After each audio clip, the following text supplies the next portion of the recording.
Yeah. So this wall, okay. Corey said he's a Nipsey Hussle guy, right? Huge Nipsey guy. Huge Nipsey guy. Yeah. Both you guys Wu-Tang guys, though. Wu-Tang, yeah. Why isn't there a Wu-Tang poster? Am I missing it? I see Tupac.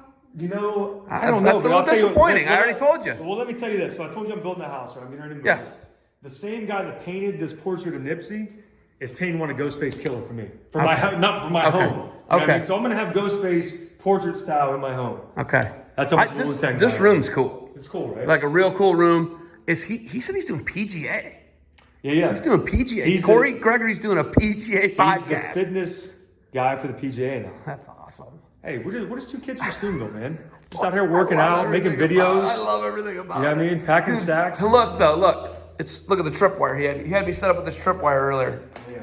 He fixed it. But okay, hey, when you guys figure out this, you figure out the metrics, you get things put together, and you get into your social media channels, is it hard to grow every month? Is it hard to grow your audience? It is. Let me try to find. All right.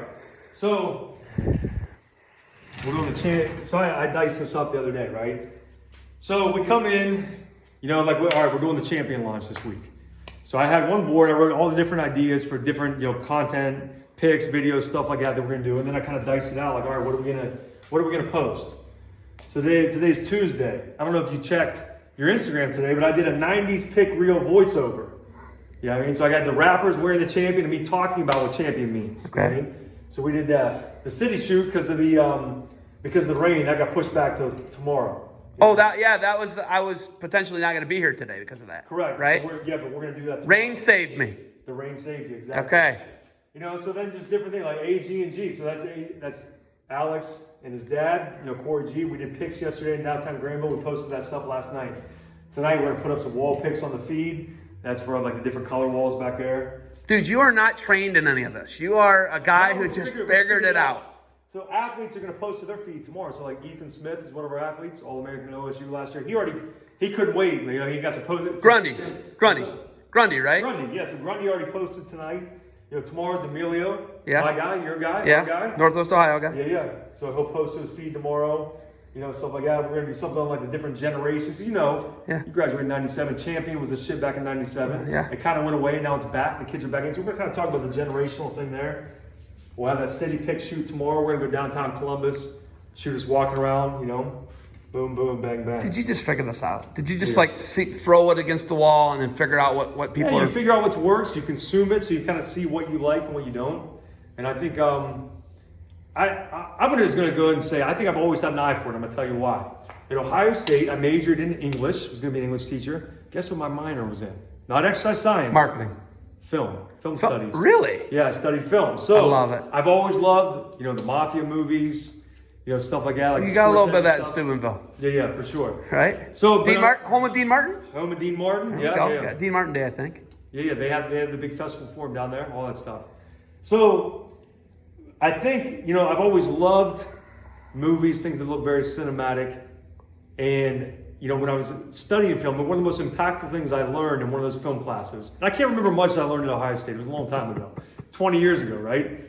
But I can remember, what the teacher, it was this thing from French cinema called mise en scène. And mise en scène means within the frame. And what it means is when you watch a movie or a TV show, a good director, everything within the frame, they've placed there on purpose and for a reason.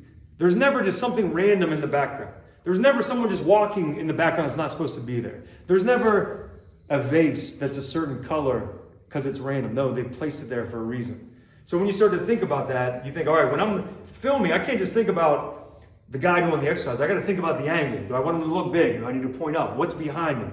What's in front of him? What's in the foreground? Things like that. So I think just learning some stuff like that, and I'm sure what I learned was just scratching the surface of it. But I think it kind of helped me once I started doing social media to think all right, I can't just record Zeb Miller over there on the Airdyne with no thought of where is he at in the frame? What else is in the frame? Am I moving? Am I going forward? What do I want the people to think? Because you got to take them, when you're showing someone content, you got to take them on a journey, right? You got to pull them in and tell them a story, even if it's just Zeb Miller on the Airdyne bike, right? You guys, your dad is a steel worker. Retired. Okay, your dad's a retired steel worker. Yeah. Corey's He dad turned was Cole. 67 yesterday. Really? Yeah, happy birthday, Kim. Happy birthday. Corey's dad was Cole. Corey was Cole himself. Gritty blue collar guys, right? Everybody thinks you need a college degree to succeed. Now you do have one. Correct. Corey does not, right? No. He did like a 1 year program at Columbus State, so he got like a certificate. He has a certificate. But yeah, I got my bachelor's from Ohio Yeah, State. but- graduated with 3.2. That's actually pretty good. Yeah, And from Ohio I State. didn't go to class most of the time either. So But you know, a lot of people think you got to have a degree now. You guys are killing it. You're killing it. You got a degree. Corey doesn't. I mean, how do you guys do that? And what would you say to somebody who wants to be an entrepreneur, Dustin? well, okay. So first off, so I would say in the entrepreneurial space, there's a lot of almost like anti-college sentiment now. Yeah, you talk to a lot of guys and say, well, you don't need a college degree. And they're right, you don't need one. I might have a different perspective on it because I graduated from Ohio State.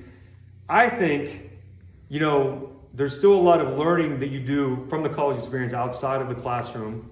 You grow a lot as a person in that 4 years, 5 years, whatever it is. And the connections that you make are also very important.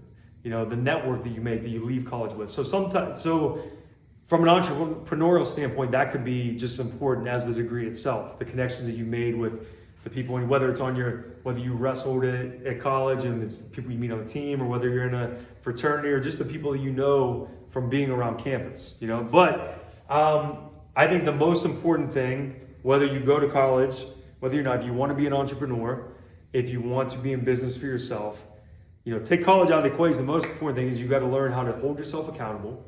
You have to learn how to work hard when you don't feel like working hard. Anyone can get fired up. Like Zeb, you can get fired up today to come and like film all this cool content. But what about when you got to sit down and edit all this shit? It's gonna be boring. It's gonna take hours. You know what I mean? You got to understand how to grind through the stuff that's not fun. And then you have to understand the power of relationships, because that's what all of business is built on. So you can have financial backing, you can have the best ideas in the world, you can have all these spreadsheets and charts that we've showed you today. But if you don't understand the power of relationships and how to maintain and cultivate them, then you're not going to be successful in business.